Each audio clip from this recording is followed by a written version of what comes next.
ಕನ್ನಡ ಗೊತ್ತಿರೋರ್ನ ಕರ್ಕೊಂಬ. ನನಗೆ ಹಿಂದಿ ಬರಲ್ಲ, ನನಗೆ ಬಂಡವಾಳ ಹಾಕ್ಬಿಟ್ಟು ಶೋರೂಮ್ ಇಟ್ಟಿಲ್ವಾ ಅಂತ ಕೇಳಿದ್ರು. ನಮ್ಮ ಗಾಡಿಗಳು ಈ ತರ ಡ್ಯಾಮೇಜ್ ಮಾಡ್ಬಿಟ್ಟು ಕರೆಕ್ಟಾಗಿ ರೆಸ್ಪಾಂಡ್ ಮಾಡಲ್ವಲ್ಲ, ನಾವೇನು ಬಂಡವಾಳ ಹಾಕಿಲ್ವಾ ಗಾಡಿ ಮೇಲೆ. ಇದನ್ನ ರೀಪ್ಲೇಸ್ ಮಾಡಬೇಕಾದ್ರೆ ಆಗಿರೋಂಥ ಡ್ಯಾಮೇಜ್. ಬಟ್ ಇಲ್ಲಿ ಟ್ಯಾಂಕ್ ಹತ್ರ ಆಗಿರೋದು ಮಾತ್ರ ನಂಗೆ ಹೆವಿ ಡಿಸಪಾಯಿಂಟ್ ಮಾಡ್ಬಿಡ್ತು. ಥ್ರಾಟಲ್ ಕೇಬಲ್ ನಾನು ಇಶ್ಯೂನೇ ಇರಲಿಲ್ಲ, ಚೇಂಜ್ ಮಾಡ್ಬಿಟ್ಟು ಬಿಲ್ಲಲ್ಲಿ ಹಾಕಿದ್ದಾರೆ ಥ್ರಾಟಲ್ ಕೇಬಲ್. 2,000 ರೂಪಾಯಿ ಐಟಮ್ ತಗೊಂಡು ಹಾಕಿಸ್ಕೊಂಡ್ರೆ ಇವ್ರ ಹತ್ರ 2,000 ರೂಪಾಯಿ ಲೇಬರ್ ಚಾರ್ಜ್ ಕೊಡಬೇಕು ಇವ್ರಿಗೆ. ನಾವು ಸಂಪಾದನೆ ಮಾಡಬೇಕು, ಸುಲಿಗೆ ಮಾಡಬಾರ್ದಲ್ವಾ. ಇದು ಎಲ್ಲ ಒಂದು ಪ್ರಾಬ್ಲಮ್ ಕ್ರಿಯೇಟ್ ಆಗಿರೋದೇ ಆ ಮೆಕ್ಯಾನಿಕ್ ಇಂದ.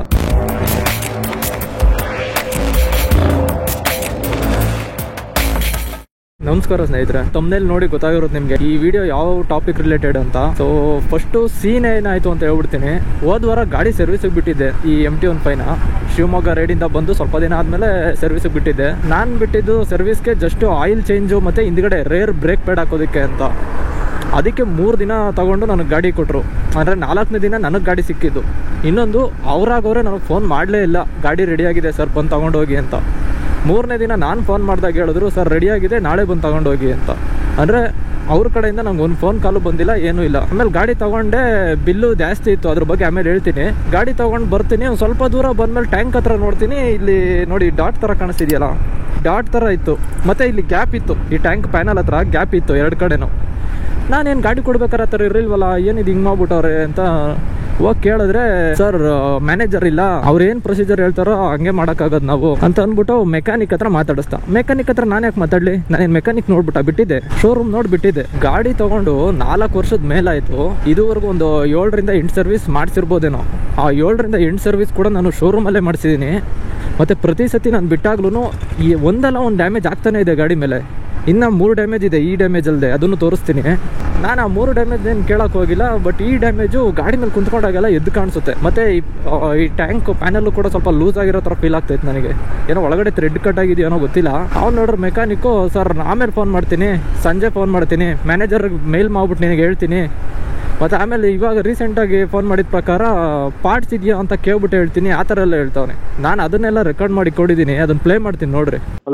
ಹಲೋ, ನೀವೇ ನೆನ್ನೆ ರೆಡಿ ಮಾಡಿದ್ದು ನನ್ನ ಗಾಡಿ ಟೆಕ್ನಿಷಿಯನ್? ನೀವೇನಾ ಟೆಕ್ನಿಷಿಯನ್?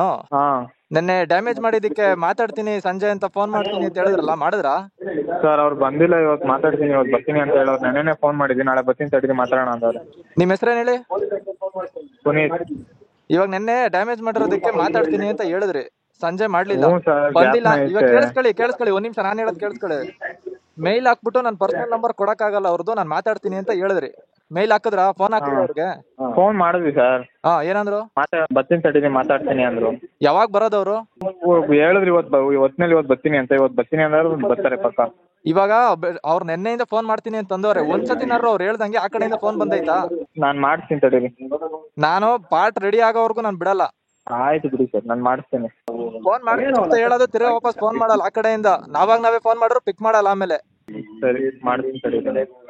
ಅದಲ್ಲದೆ ಬೇರೆ ಸತಿ ಬಿಟ್ಟಾಗೆಲ್ಲ ಡ್ಯಾಮೇಜ್ ಮಾಡಿದ್ರಲ್ಲ, ಆ 3 ಡ್ಯಾಮೇಜ್ ನಿಮ್ಗೆ ತೋರಿಸ್ತೀನಿ ನೋಡ್ರಿ. ಇದರಲ್ಲಿ ಬ್ರೇಕ್ ಪ್ಯಾಡ್ ಚೇಂಜ್ ಮಾಡ್ಸೋಕೆ ಕೊಟ್ಟಿದ್ದೆ ಹೋದ ವರ್ಷ ನಾನು. ಅವಾಗ ಆಗಿರೋ ಡ್ಯಾಮೇಜ್ ಇದು. ಪ್ರತಿಯೊಂದು ನಾನು ಶೋರೂಮಲ್ಲೇ ಮಾಡಿಸ್ತಾ ಇದ್ದೆ, ಅದಕ್ಕೆ ಬ್ರೇಕ್ ಪ್ಯಾಡು ನಾನು ಅಲ್ಲೇ ಹೋಗಿ ಮಾಡಿಸ್ದೆ. ಅವಾಗ ಈ ಡ್ಯಾಮೇಜ್ ಆಗಿದೆಯಾ, ನಾನು ಇದನ್ನೇನು ಕೇಳೋಕೆ ಹೋಗಿಲ್ಲ. ಸಣ್ಣ ಸ್ಕ್ರ್ಯಾಚ್ ಅಲ್ವಾ, ಹೋಗ್ಲಿ ಇದೆಲ್ಲ ಕಾಮನ್ ನಡೀತಾ ಇರ್ತವೆ ಅಂತ. ಆಮೇಲೆ ಇಲ್ಲಿ ನೋಡ್ರಿ, ಇಲ್ಲಿ ಪೇಂಟೇ ಕಿತ್ಕೊಂಡ್ಬಂದಿದೆ ನೋಡ್ರಿ, ಕ್ಲಿಯರಾಗಿ ಕಾಣಿಸ್ತೈತೆ. ಇದು ಇಂಜಿನ್ ಆಯಿಲ್ದು ಫಿಲ್ಟ್ರ್ ಬರುತ್ತೆ ಈ ಜಾಗದಲ್ಲಿ. ಇದನ್ನು ರೀಪ್ಲೇಸ್ ಮಾಡಬೇಕಾದ್ರೆ ಆಗಿರೋಂಥ ಡ್ಯಾಮೇಜು. ನಾನು ಇದನ್ನು ಏನು ಕೇಳೋಕೆ ಹೋಗಲಿಲ್ಲ, ಇದು ಸುಮ್ಮನಾದೆ. ಆಮೇಲೆ ನೋಡ್ರಿ, ಇಲ್ಲಿ ಈ ಸ್ಕ್ರ್ಯಾಚು, ಹೋಗ್ಲಿ ಇದನ್ನು ಕೇಳೋದು ಬೇಡ, ಕಾಮನ್ನು ಅಂತ ಇದನ್ನು ಬಿಟ್ಟೆ. ಬಟ್ ಇಲ್ಲಿ ಟ್ಯಾಂಕ್ ಹತ್ರ ಆಗಿರೋದು ಮಾತ್ರ ನಂಗೆ ಹೆವಿ ಡಿಸಪಾಯಿಂಟ್ ಮಾಡಿಬಿಡ್ತು. ಇಲ್ಲಿ ಪೂರ್ತಿ ನನಗೆ ಗ್ಯಾಪೇ ಕಾಣಿಸ್ತಾ ಇತ್ತು ಇಲ್ಲಿ ನಾನು ಗಾಡಿ ಕೊಟ್ಟಾಗ. ಆಮೇಲೆ ಅವನ ಹತ್ರ ಹೋಗಿ ತೋರಿಸಿದ್ದಕ್ಕೆ ಇದನ್ನು ಪ್ರೆಸ್ ಮಾಡ್ದೆ, ಒಳಗಡೆ ಹೋಯ್ತು. ಆದರೂ ಇನ್ನೊಂದು ಸ್ವಲ್ಪ ಗ್ಯಾಪ್ ಕಾಣಿಸ್ತಾ ಇದೆ ಇಲ್ಲಿ ನನಗೆ. ಅದಕ್ಕೆ ನಾನು ಅವ್ರಿಗೆ ಏನು ಕೇಳ್ತಾ ಇದ್ದೀನಿ ಅಂದರೆ, ಇಷ್ಟೆಲ್ಲ ಡ್ಯಾಮೇಜ್ ಮಾಡಿದ್ದೀರಾ, ನಾನು ಏನು ಕೇಳಿಲ್ಲ, ಬಟ್ ಈ ಡ್ಯಾಮೇಜ್ ಮಾತ್ರ ಇದನ್ನು ಸರಿ ಮಾಡಿಕೊಡ್ಲೇಬೇಕು ಅಂತ ನಾನು ಕೇಳಿದ್ದೀನಿ. ಮತ್ತು ಇನ್ನೊಂದು ಗಾಡಿ ಪಾರ್ಟ್ಸ್ಗಳ ಬಗ್ಗೆ ಹೇಳ್ತೀನಿ ಅಂತ ಹೇಳಿದ್ದೆ. ನಾನು ಈ ಗಾಡಿಗೆ ಹಾಕ್ಸಿರೋ ಪಾರ್ಟ್ಸ್ಗಳು 2300 ಏನೋ ಇದೆ, 2000 ಚೇಂಜು. ಅದನ್ನು ಹಾಕೋದಕ್ಕೇ ಅವರು 2100 ಏನೋ ಚಾರ್ಜ್ ಮಾಡಿದ್ದಾರೆ ಹಾಕೋದಕ್ಕೆ. ಅಂದರೆ 2,000 ರೂಪಾಯಿ ಐಟಮ್ ತಗೊಂಡು ಹಾಕಿಸ್ಕೊಂಡ್ರೆ ಇವ್ರ ಹತ್ರ 2,000 ರೂಪಾಯಿ ಲೇಬರ್ ಚಾರ್ಜೇ ಕೊಡಬೇಕು ಇವ್ರಿಗೆ. ನಾವು 2 ಅವರ್ ಹಿಡಿಯೋ ಕೆಲಸಕ್ಕೆ ಇವ್ರಿಗೆ 2,000 ಕೊಡ್ತಾರೆ ಯಾರಾದರೂ. ನಾವು ಮಾಡೋ ಕೆಲಸ ವರ್ತಿರಬೇಕು, ಅಂದರೆ ಸಂಪಾದನೆ ಮಾಡಬೇಕು, ಸುಲಿಗೆ ಮಾಡಬಾರ್ದಲ್ವ. ಮತ್ತು ನಾನು ಹೇಳಿದ್ದು ಜಸ್ಟ್ ಜನರಲ್ ಸರ್ವಿಸು, ಅಂದರೆ ಆಯಿಲ್ ಚೇಂಜ್ ಮಾಡಿಬಿಟ್ಟು ರೇರ್ ಬ್ರೇಕ್ ಪ್ಯಾಡ್ ಹಾಕಿ ಅಂತ ಕೇಳಿದೆ ಅಷ್ಟೇ ನಾನು. ಇವರು ಹೋಗ್ಬಿಟ್ಟು ಆಮೇಲೆ ಗಾಡಿ ಇಸ್ಕೊಳ್ಳೋಕೆ ನೋಡ್ತೀನಿ, ಥ್ರಾಟಲ್ ಕೇಬಲ್ ಚೇಂಜ್ ಮಾಡಿದ್ದೀವಿ ಅಂತ ಕೇಳ್ತಾರೆ. ಗಾಡಿ ಓಡಿಸಿರೋದು 17,000 ಕಿಲೋಮೀಟ್ರ್ ಇದುವರೆಗೂ 4 ವರ್ಷದಲ್ಲಿ. ಥ್ರಾಟಲ್ ಕೇಬಲ್ ನನಗೆ ಪ್ರಾಬ್ಲಮ್ಮೇ ಇರಲಿಲ್ಲ. ಸಡನ್ನಾಗಿ ಸರ್ ಚೇಂಜ್ ಮಾಡಿದ್ದೀವಿ ಅಂತ ಅಂದ್ಬಿಟ್ಟು ಬಿಲ್ ಕೊಟ್ಟವ್ರೆ. ಒಂದು ಫೋನ್ ಕೂಡ ಮಾಡಲಿಲ್ಲ ನನಗೆ, ಥ್ರಾಟಲ್ ಕೇಬಲ್ ಚೇಂಜ್ ಮಾಡ್ತಾ ಇದ್ದೀವಿ ಸರ್ ಅಂತ ಸರ್ವಿಸ್ ಟೈಮಲ್ಲಿ. ಸಡನ್ನಾಗಿ ಹೋಗ್ಬಿಟ್ಟು ಬಿಲ್ಲು 4,500 ಬಿಲ್ ಕೊಟ್ಟರೆ ಎಲ್ಲಿ ಅಂತ ತಂದ್ಕೊಡೋಣ. ಏನು ಸರ್ ಅಷ್ಟೊಂದು ಚಾರ್ಜ್ ಮಾಡ್ತಾ ಇದ್ದೀರಾ ಸರ್ವಿಸಲ್ಲಿ ಅಂತ ಕೇಳಿದ್ದಕ್ಕೆ ಬಂಡವಾಳ ಹಾಕ್ಬಿಟ್ಟು ಶೋರೂಮ್ ಇಟ್ಟಿಲ್ವಾ ಅಂತ ಕೇಳಿದ್ರು. ನಮ್ಮ ಗಾಡಿಗಳು ಈ ಥರ ಡ್ಯಾಮೇಜ್ ಮಾಡಿಬಿಟ್ಟು ಕರೆಕ್ಟಾಗಿ ರೆಸ್ಪಾಂಡ್ ಮಾಡಲ್ವಲ್ಲ, ನಾವೇನು ಬಂಡವಾಳ ಹಾಕಿಲ್ವ ಗಾಡಿ ಮೇಲೆ. ಇವಾಗ ಹೋಗಿ ನೋಡೋಣ ಇರಿ, ಇನ್ನೊಂದು 3-4 ಕಿಲೋಮೀಟ್ರ್ ಐತೆ ಶೋರೂಮು. ಏನು ರಿಯಾಕ್ಟ್ ಮಾಡ್ತಾರೆ ಅಂತ ನಿಮಗೆ ತೋರಿಸ್ತೀನಿ ನಾನು. ನೋಡ್ರಿ, ಇದೇ ಕೆಂಗೇರಿ ಸರ್ವಿಸ್ ಸೆಂಟರ್ ನಾನು ಬಿಟ್ಟಿದ್ದು. ನೋಡೋಣ ಹೆಂಗೆ ರಿಯಾಕ್ಟ್ ಮಾಡ್ತಾರೆ ಅಂತ. ಕ್ಯಾಮ್ರಾ ನೋಡಿದ್ರೆ ಡಿಫ್ರೆಂಟಾಗಿ ರಿಯಾಕ್ಟ್ ಮಾಡ್ಬೋದು. ಸರ್ ಅದು ಗಾಡಿ ಡ್ಯಾಮೇಜ್ ಆಗಿತ್ತು ಅಂತ ಹೇಳಿದೆ ಅವತ್ತು. ಫೋನ್ ಮಾಡುವಂತ ನೋಡ್ರಿ ಸರ್, ಇಲ್ಲಿ ಥ್ರಾಟಲ್ ಕೇಬಲ್ ಚೇಂಜ್ ಆಗಿದೆ ಅಲ್ವಾ ಬಿಲ್ ಪ್ರಕಾರ.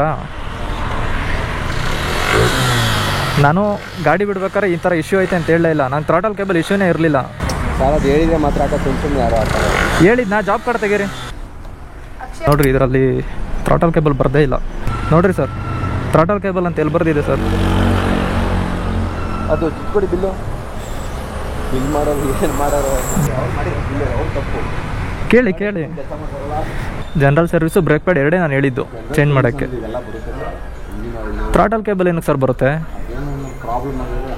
ಪ್ರಾಬ್ಲಮ್ಮು ಆಗಿದ್ರೆ ನನಗೆ ಫೀಲ್ ಆಗುತ್ತೆ. ಡೈಲಿ ನಾನು ಗಾಡಿ ಓಡಿಸೋದು. ಥ್ರಾಟಲ್ ಕೇಬಲ್ ಪ್ರಾಬ್ಲಮ್ ಆಗಿದ್ರೆ ನಾನೇ ಹೇಳ್ತೀನಿ ಬಂದ್ಬಿಟ್ಟು ಚೇಂಜ್ ಮಾಡಿಕೊಡಿ ಅಂತ.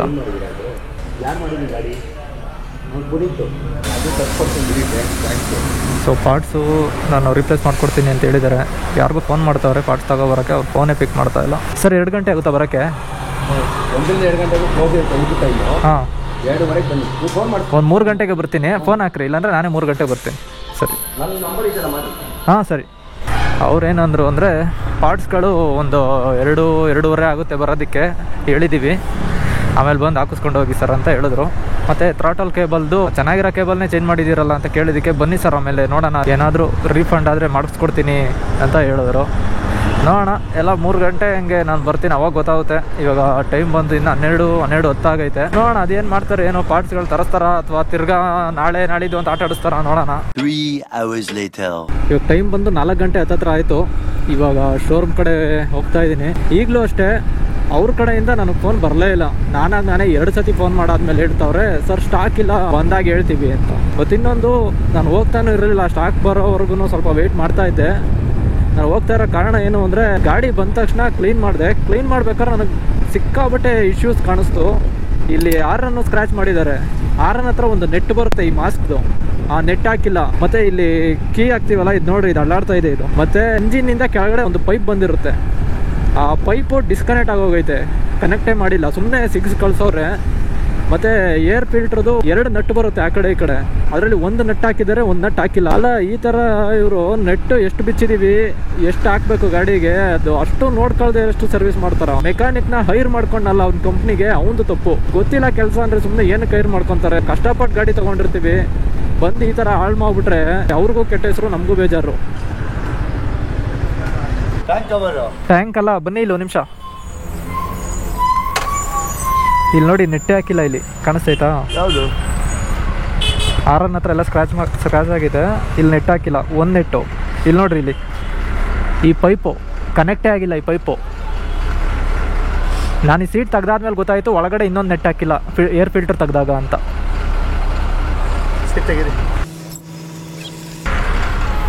ಇಲ್ಲಿ ನೋಡ್ರಿ, ಇಲ್ಲಿ ಈ ಪೈಪ್ ನೋಡಿ ಡಿಸ್ಕನೆಕ್ಟ್ ಆಗಿರೋದು, ಹಾಕೇ ಇಲ್ಲ ಅದನ್ನ. ಆಯಿಲು ಇದೆಲ್ಲ ಇದಾಗತ್ತೆ, ಸೊ ಅದನ್ನ ಡಿಸ್ಕನೆಕ್ಟ್ ಮಾಡ್ತಾರೆ. ಮತ್ತೆ ಡಿಸ್ಕನೆಕ್ಟ್ ಮಾಡಾದ್ಮೇಲೆ ವಾಪಸ್ ಕಸ್ಟಮರ್ ಗಾಡಿ ಕೊಡ್ತಾ ಇದ್ದೀನಿ ಅಂದರೆ ಕನೆಕ್ಟ್ ಮಾಡೋಕೆ ಕೊಡ್ಬೇಕು ತಾನೆ ನೀಟಾಗಿ. ಯಾವತ್ತು ಮಾಡ್ಸಿದ್ದು ಸರ್ವಿಸ್ ಇದು? ಸೋಮವಾರ ಬಿಟ್ಟಿರೋದು ನನಗೆ ಗುರುವಾರ ಕೊಟ್ಟಿದ್ದು ಗಾಡಿ ಜನರಲ್ ಸರ್ವಿಸ್ಗೆ.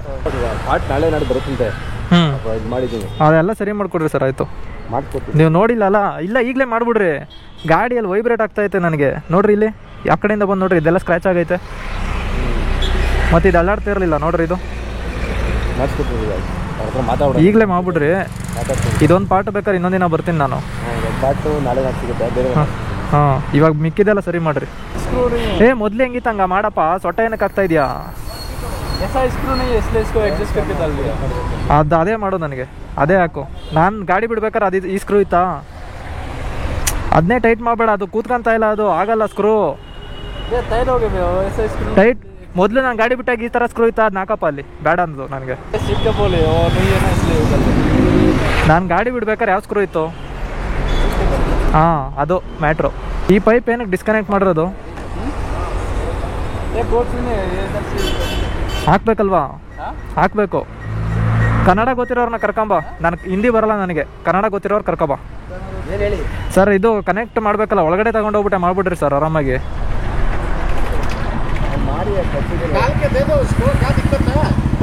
ಅದೆಲ್ಲ ಬಿಚ್ಚಬೇಕಂತೆ, ಅದಕ್ಕೆ ಹೇಳ್ತಾ ಇರೋದು ಒಳಗಡೆ ಹೋಗಿ ತಗೊಂಡು ಮಾಡು ಅಂತ ಹೇಳ್ತಾ ಇದ್ದೀನಿ.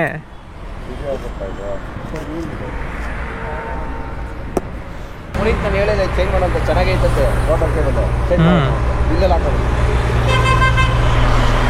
ಇವಾಗ ಹಾಕಿರೋದು ಬೇರೆ ಥರ, ಇದ್ದಿದ್ದು ಬೇರೆ ಥರ. ನಾನು ಹೇಳ್ತಾ ಇರೋದು ಇವ್ರಿಗೆ ಅರ್ಥ ಆಯ್ತಾ ಇಲ್ಲ ಕನ್ನಡ.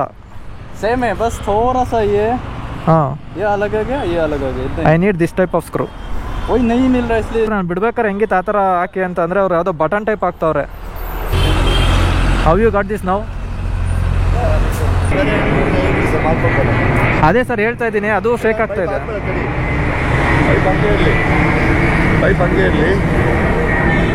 ಏನು ನಾನೇನು ಹೇಳಲೇ ಇಲ್ಲ. ಪೈಪ್ ಹಿಂಗೆ ಇರಲಿ, ಆ ಟ್ಯಾಂಕ್ ಕವರ್ ಬರುತ್ತಲ್ಲ, ಟ್ಯಾಂಕ್ ಕವರ್ ಹಾಕಿ ಬಿಸಿಲೇಬೇಕಲ್ಲ, ಒಂದೇ ಸತಿ ಮಾಡಿ ಸರಿನಾ? ಹೇಳಿ ಸರ್. ಗಾಡಿ ಕೊಟ್ಟು ಒಂದು ತಿಂಗಳಾಯ್ತು. ಯಾವುದು ಸರ್? ಯಾವುದು ವೆಹಿಕಲ್ ನಂಬರ್?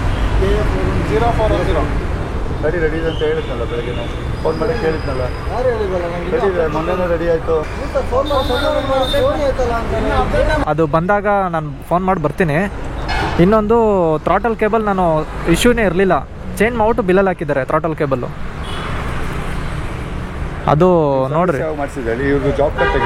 ಜಾಬ್ ಕಾರ್ಡಲ್ಲಿ ನಾನು ಕೊಟ್ಟಿಲ್ಲ ನೋಡ್ರಿ. ಕೆಲಸ ಮಾಡಬೇಕಾದ್ರೆ ಥ್ರಾಟಲ್ ಕೇಬಲ್ ಹಿಂದೆ ಬರ್ತೀಯಾರಪ್ಪ. ಹಿಂದೆ ನಾನು ಹೇಳಿರಲಿಲ್ಲ, ಇಶ್ಯೂ ಇದ್ದರೆ ನಾನು ಹೇಳ್ತಿದ್ದೆ ಇಂಥ ಚೇಂಜ್ ಆಗಬೇಕು ಸರ್, ನನಗೇನೋ ಇಶ್ಯೂ ಆಗ್ತಾಯಿದೆ ಅದರಿಂದ ಅಂತ. ಚೆನ್ನಾಗಿರೋದನ್ನೇ ಚೇಂಜ್ ಮಾಡಿಬಿಟ್ಟು ಹಾಕಿದ್ರೆ ಏನು ಪ್ರಾಬ್ಲಮ್ ಆಯಿತು? ಥ್ರಾಟಲ್ ಕೇಬಲ್ಲು ನಾನೇನು ಬರ್ದಿರಲಿಲ್ಲ. ಬರ್ದಿಲ್ಲ, ಇವರು ಬರ್ಕೊಂಡಿಲ್ಲ, ಬರ್ದಿರೋದು ಬೇರೆಯವರಲ್ಲಿ. ರಿಪ್ಲೇಸ್ ಮಾಡಿದ್ರು. ಬ್ರೇಕ್ ಪ್ಯಾಡ್ ಹೇಳಿದ್ರೆ ಜನರಲ್ ಸರ್ವಿಸ್ ಅಂತ ಹೇಳಿದ್ರು. ಕೇಬಲ್ ಹೇಗಿದ್ರೆ ಅಥವಾ ಪ್ರಾಬ್ಲಮ್ ಇದ್ದರೆ ಹಾಕಿ. ಪ್ರಾಬ್ಲಮ್ ಇರಲೇ ಇರಲಿಲ್ಲ ಸರ್. 17,000 ಹೊಡೆದು ಗಾಡಿ ಅಷ್ಟೇ. 17,000 ಥ್ರಾಟಲ್ ಕೇಬಲ್ ಹೋಗುತ್ತಾ? ನನಗದ್ರಲ್ಲಿ ಇಶ್ಯೂನೇ ಇರಲಿಲ್ಲ ಥ್ರಾಟಲ್ ಕೇಬಲಲ್ಲಿ. ಮಾತಾಡ್ರ ನೀವುಗಳು ಹಾಕಿರೋದು, ನೀವುಗಳು ಮಾಡಿಸಿರೋದು ಮಾತಾಡ್ರ. ರೀಪ್ಲೇಸ್ ಮಾಡ್ಕೊಡ್ಬೇಕಾ? ನಮ್ಗೆ ಯಾವುದಿತ್ತು ಅದೇ ಹಾಕಿ ಕೇಬಲ್ ಆಯಿತು. ಕೇಬಲ್ ರೀಪ್ಲೇಸ್ ಮಾಡಿದ್ರೆ ಆಯ್ತು, ಇದನ್ನು ಮಾಡಿಸ್ಕೊಡ್ತೀನಿ. ಬೇರೆ ಎಲ್ಲ ಓಕೆನಾ? ಅದೊಂದು ಟ್ಯಾಂಕ್ ಚೆಕ್ ಮಾಡ್ತೀನಿ. ಅದು ಚೇಂಜ್ ಮಾಡಿಸಿದಾಗ ಅದು ಸ್ವಲ್ಪ ಅಲ್ಲಾಡ್ತಾ ಇದೆ. ಅದೇ ಕೀ ಸೆಟ್ಟು. ಹಾಂ ಕೀ ಸೆಟ್. ಸರಿ ಆಯಿತು. ಈಗ ಫೋನ್ ಮಾಡಿದ್ದೀವಿ, ಇವರಿಗೆ ಆರ್ಡ್ರ್ ಹಾಕಿದ್ದಾರೆ. ಬೇರೆ ಪಾರ್ಟ್ಸ್ ಎಲ್ಲ ನಿಮ್ಮದು ಟ್ಯಾಂಕ್ ಸಿಗ್ತಿಲ್ಲ ಲೆಫ್ಟ್ ಸೈಡು, ಆಯಿತಾ? ಅದು ಮೇ ಬಿ ನಾಳೆ ಬರ್ಬೋದು, ನಾಳೆ ಬರ್ಬೋದು. ನೆನಪಿಸ್ತೀನಿ ಅವ್ರು ತಗೊಂಡ್ಬಿಟ್ರೆ ನಾಳೆ ಹಾಕ್ತೀನಿ. ಅದ್ರ ಜೊತೆ ಇದೇನಿತ್ತು ನಿಮ್ಮದು ಎಕ್ಸ್ಟೆಂಡ್ ಕೇಬಲು ಅದು ಮಾಡಿಸ್ಕೊಡ್ತೀನಿ. ಸೊ ಈಗ ಬಿಡ್ತಾ ಇದ್ದೀನಿ. ಇನ್ನೂ ಪ್ರಾಬ್ಲಮ್ ಸಾಲ್ವ್ ಆಗಲಿಲ್ಲ, ಬಟ್ ಇನ್ನೊಂದು 1 or 2 ಡೇಸಲ್ಲಿ ಮಾಡಿಸ್ಕೊಡ್ತೀನಿ ಅಂತ ಹೇಳಿದ್ದಾರೆ. ಅದನ್ನು ನಾನು ಬೇರೆ ಯಾವ್ದಾದ್ರು ಒಂದು ವೀಡಿಯೋದಲ್ಲಿ ಆ ಪಾರ್ಟ್ಸ್ ತೋರಿಸ್ತೀನಿ, ಈ ಥರ ರೀಪ್ಲೇಸ್ ಆಗಿರೋ ಪಾರ್ಟ್ನ. ಬಟ್ ನೋಡಿರಿ, ಇದು ಯಮಹಾ ಶೋರೂಮ್ನ ಕೆಂಗೇರಿ ಬ್ರ್ಯಾಂಚ್ನ ಒಂದು ಕತೆ. ಒಬ್ಬ ಯಾರೋ ಮೆಕ್ಯಾನಿಕ್ ಮಾಡಿರೋ ಕೆಲಸದಿಂದ ಇಡೀ ಶೋರೂಮ್ಗೆ ಕೆಟ್ಟ ಹೆಸರು. ಇವಾಗ ಮ್ಯಾನೇಜರು ಮತ್ತು ಅಲ್ಲಿ ನೋಡ್ಕೊಳ್ಳೋರು ಇರ್ತಾರಲ್ಲ, ಇನ್ಚಾರ್ಜ್, ಜಾಬ್ ಕಾರ್ಡ್ ಹಾಕೋರು, ಅವ್ರಿಗೆಲ್ಲ ನಾನು ರೇಗಾಡ್ಬಿಟ್ಟಿದ್ದೀನಿ. ಆ ಜಾಬ್ ಕಾರ್ಡ್ ಹಾಕೋರು ಎಷ್ಟು ಫ್ರೆಂಡ್ಲಿಯಾಗಿ ಮಾತಾಡಿದ್ರು. ಇನ್ನೊಂದು ನಾನು ಹೇಳಿದ್ನಲ್ಲ, ಕೇಬಲ್ ಚೇಂಜ್ ಮಾಡ್ಬೇಕಾದ್ರೆ ನನಗೊಂದು ಫೋನ್ ಬಂದಿಲ್ಲ ಅಂತ, ಕೇಬಲ್ ಹೊಸದು ಹಾಕ್ತಾ ಇದ್ದೀನಿ ಅಂತ ಅವ್ರಿಗೆ ಇನ್ಫಾರ್ಮ್ ಮಾಡಿಲ್ವಂತೆ. ಮೆಕ್ಯಾನಿಕ್ಕೆ ಹಾಕಿ ಬರ್ದಿರೋದು ಆ ಜಾಬ್ ಕಾರ್ಡಲ್ಲಿ. ಇದು ಎಲ್ಲ ಒಂದು ಪ್ರಾಬ್ಲಮ್ ಕ್ರಿಯೇಟ್ ಆಗಿರೋದೇ ಆ ಮೆಕ್ಯಾನಿಕ್ಕಿಂದ. Okay, let's conclude the video. ಈ ಪಾರ್ಟ್ಸ್ ನಾನು ಹಾಕೊತೀನಿ, ಇನ್ನೊಂದು 3 ದಿನ ಆಗುತ್ತೆ. ಅದೇನು ವೀಡಿಯೋ ಮಾಡೋದಕ್ಕೆ ಹೋಗೋದಿಲ್ಲ. ಜನರಲ್ ಸರ್ವಿಸ್ಗೆಲ್ಲ ನಿಜವಾಗ್ಲೂ ಶೋರೂಮಿಗೆ ಬಿಡೋದಕ್ಕೆ ಹೋಗ್ಬೇಡ್ರಿ. ಥ್ರಾಟಲ್ ಕೇಬಲು ನಾನು ಸರಿ ಇದ್ರದ್ದು ಹಾಕಿದ್ದೀರಾ ಅಂತಂದಿದ್ದಕ್ಕೆ ಬನ್ನಿ ಸರ್ ನಾನು ರೀಫಂಡ್ ಮಾಡಿಸ್ಕೊಡ್ತೀನಿ ಅಂತ ಹೇಳಿದ್ದಾರೆ. ಇನ್ನೊಂದು ಮೇಜರ್ ಅಪ್ಡೇಟ್ ಕೊಡಬೇಕು. ನಮ್ಮದು ಒಂದು ಶಿವಮೊಗ್ಗ ರೈಡ್ದು ವಿಡಿಯೋ ಸ್ವಲ್ಪ ಡಿಲೇ ಆಗ್ತಾ ಇದೆ. ಇನ್ನು ವಿಡಿಯೋ ಎಡಿಟಿಂಗ್ ಕಂಪ್ಲೀಟ್ ಆಗಿಲ್ಲ, ಯಾಕಂದರೆ ಸ್ವಲ್ಪ ಲ್ಯಾಪ್ಟಾಪು ಇಶ್ಯೂ ಇದೆ. ಅದು ಆಗೋವರೆಗೂ ಸ್ವಲ್ಪ ಕಷ್ಟ ಶಿವಮೊಗ್ಗ ಸೀರೀಸ್ ರೈಡ್ ಬಿಡೋದಕ್ಕೆ. ಅಂದರೆ ಆದಷ್ಟು ಬೇಗ ಅದನ್ನು ಸರಿ ಮಾಡಿಸಿ ಶಿವಮೊಗ್ಗ ಸೀರೀಸು ಶುರು ಮಾಡ್ತೀನಿ ನಾನು. ಸೊ ಮತ್ತು 4,000 ಸಬ್ಸ್ಕ್ರೈಬರ್ ದಾಟಿ 4,500 ಹತ್ತತ್ರ ಹೋಗ್ತಾ ಇದೆ subscribers. So thank you so much. ಮತ್ತು ಇನ್ನೊಬ್ರು ಕಮೆಂಟ್ ಹಾಕಿದ್ರು, ವೀಡಿಯೋಗಳೆಲ್ಲ ಚೆನ್ನಾಗಿದೆ, ರೆಗ್ಯುಲರಾಗಿ ಬಿಡಿ ಅಂತ. ಬ್ರೋ, ಅದು ರೆಗ್ಯುಲರಾಗಿ ಬಿಡೋದಕ್ಕೆ ಏನು ಪ್ರಾಬ್ಲಮ್ಮು ಅಂದರೆ, ನಾವು ಟ್ರಾವೆಲಿಂಗ್ ಕಂಟೆಂಟ್ ಮಾಡ್ತಾ ಇರೋದು. ನಾನು ಟ್ರಾವೆಲಿಂಗ್ ಕಂಟೆಂಟು ಅಂದರೆ ನಾನು ಡೈಲಿ ಟ್ರಾವೆಲ್ ಮಾಡೋದಕ್ಕೆ ಆಗೋದಿಲ್ಲ. ಯಾಕಂದರೆ ಆಫೀಸು ಮನೆ ಕಡೆ ಎಲ್ಲ ಟೈಮ್ ಕೊಡಬೇಕು. ಅದಕ್ಕೋಸ್ಕರ ಆದಷ್ಟು ನಾನು ಮಂತ್ಲಿ 1 ಸತಿ ಅಥವಾ 2 ಸತಿ ರೈಡ್ ಆಗ್ತಾಯಿದ್ದೀನಿ. ಆ ವಿಡಿಯೋಗಳನ್ನ ನಾನು ಯೂಟ್ಯೂಬಲ್ಲಿ ಹಾಕ್ತಾಯಿದ್ದೀನಿ, ಅದನ್ನೇ ಎಪಿಸೋಡ್ ವೈಸ್ ಮಾಡಿ. ಸೊ ಸ್ವಲ್ಪ ಕಷ್ಟ ಆಗುತ್ತೆ, ಯಾಕಂದರೆ ನಾನು ಫುಲ್ ಟೈಮ್ ಯೂಟ್ಯೂಬರ್ ಅಲ್ಲ. ನನಗೆ ಸಿಗೋವಂಥ ಟೈಮಲ್ಲಿ ಸ್ವಲ್ಪ ಇನ್ಫಾರ್ಮೇಷನ್ ತೊಗೊಂಡು ಯೂಟ್ಯೂಬಲ್ಲಿ ಅದನ್ನು ಹೇಳಿ ಆ ಜಾಗಕ್ಕೆ ಹೋಗಿ ಒಂದು ವಿಡಿಯೋ ಮಾಡಿ ಹಾಕ್ತಾ ಇರೋದು. ಅದು ಎಡಿಟ್ ಮಾಡೋದಕ್ಕೂ ಟೈಮ್ ಹಿಡಿಯುತ್ತೆ. ಸೊ ಅದಕ್ಕೋಸ್ಕರ ರೆಗ್ಯುಲರಾಗಿ ವಿಡಿಯೋ ಮಾಡೋದು ಇವಾಗಿರೋ ಕಂಡೀಷನಲ್ಲಿ ಸ್ವಲ್ಪ ಕಷ್ಟ. ಸೊ ನೋಡೋಣ ಮುಂದೆ. ಸದ್ಯಕ್ಕೆ ಅಟ್ಲೀಸ್ಟ್ ಒಂದು ತಿಂಗಳಿಗೆ 2 ಅಥವಾ 3 ವಿಡಿಯೋ ಆದರೂ ಬರೋ ಥರ ನಾನು ನೋಡ್ತೀನಿ, ಆದಷ್ಟು ಟ್ರೈ ಮಾಡ್ತೀನಿ. ಸೊ ನೀವೇನಾದರೂ ನಮ್ಮ ಚಾನೆಲ್ಗೆ ಹೊಸಬರಾಗಿದ್ದರೆ ಸಬ್ಸ್ಕ್ರೈಬ್ ಮಾಡ್ಕೊಳ್ಳಿ. ಈ ವಿಡಿಯೋ ಇಲ್ಲಿಗೆ ಎಂಡ್ ಮಾಡ್ತೀನಿ. ಮುಂದಿನ ವಿಡಿಯೋದಲ್ಲಿ ಸಿಗೋಣ ಅಂತ ಹೇಳ್ತಾ ಟೇಕ್ ಕೇರ್, ಬಾಯ್ ಬಾಯ್.